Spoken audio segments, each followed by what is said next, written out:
you're gonna need a pair of clippers, a pair of scissors, sectioning clips, and a comb.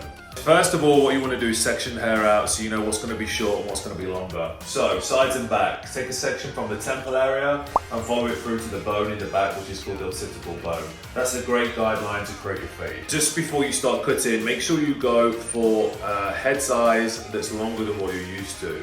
You can always go a little bit shorter after, and if it's your first time doing it, you're going to want to have a little bit of room to play. So I usually use a 3, but I'm going to use a 4 for a guide. Always start at the front, in front of the ear, and you're literally going to go in, follow that all the way up to the top, and make sure that when you get to the top, you get a bit of a flicking action with your wrist. So you just want to flick the hair out. So you're just going to follow that all the way through to the back.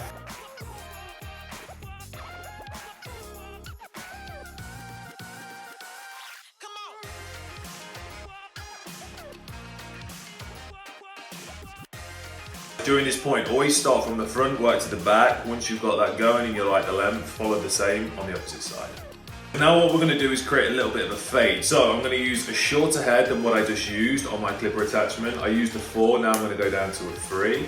And then what we're going to do, effectively follow the same guideline, but you're only going to go halfway up.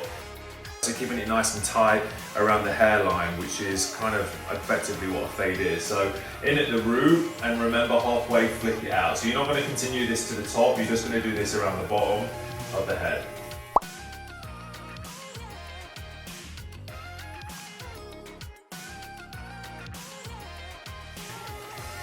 So you should get something like this going on. And now what we're going to do is blend this top in. So take the sectioning clips out. I've kind of wet it down with a little bit of water just to get it going, and then I'm going to blend these corners in, take the length off on top. So you want to imagine a half circle shape on the top of the head, which effectively is the shape of the head, and you're going to follow that. So you're going to take a section on the sides, and you're going to blend in from the shortest to this area. And follow that all the way around the sides. You're going to do that throughout the sides and the back, and then I'm going to show you how to blend the top. So now we've blended that side section, either side and the back around the perimeter. What we're going to do now is we have to blend the top into that.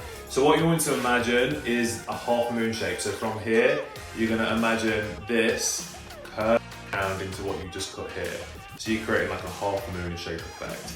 So cut to the desired length on the top. I'm going to point cut this. If you point cut it, it just makes it a little bit softer rather than a straight line.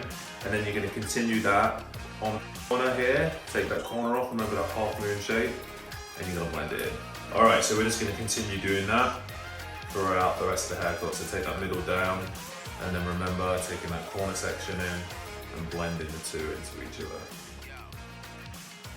If you do have really short hair at this point as well, you can just use a buzzer.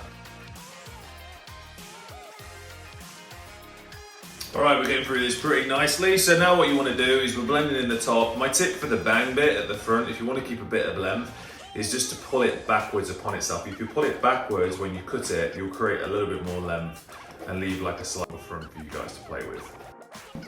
Alright guys, I'm going to dry it off. I'm going to use my favourite. This is the Color Wow 1 Minute Transformation Cream.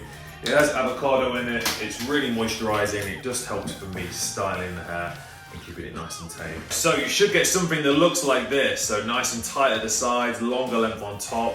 I think he looks pretty handsome, he looks pretty dapper. Listen, have some fun with it, take your time. My top tip is to honestly always go a little bit longer than you want. Always go back in after and sharpen it up and go in a little bit shorter. Make sure you have a mirror if you're doing it yourself at the back. And just make sure you follow that guideline, because honestly, that's kind of one of the key things, making sure you follow that guideline. We are in quarantine, so hopefully you guys can use some of these tricks and tips to get by until you can get back into the salon. Let me know how you get on, tag me in your post. Always interested to see how you guys are doing home hairdressing, and I'll see you next time.